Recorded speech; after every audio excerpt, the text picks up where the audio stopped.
6,5 милиони евра. Толку Македонија платила казна лани на Европската банка за обнова и развој за неизградба на пругата кон Бугарија, за што договорила заем и не го повлекла потоа.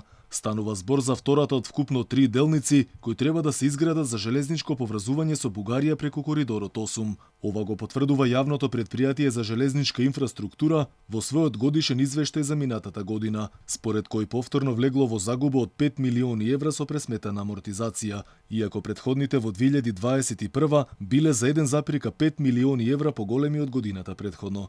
Инфраструктура овие пари ги исплатила од сопствени средства на ЕБОР, и тоа во текот на минатата година. Инаку само минатиот месец, владата ги потпиша документите со кои се реализирани 2 фази од железничкото поврзување со Бугарија. Инвестицијата е тешка 200 милиони евра, од кои дел се заема, дел грант. Капак на се, поради невратени пари од владините ковид мерки, државниот буџет е оштетен за 23 милиони евра, утврдија ревизорите. Причина за оваа состојба е што институциите во Македонија не располагаат со целосни податоци по основ на вратената финансиска поддршка. Ревизорите забележале најкатастрофални податоци за автопатот Кичево-Охрид.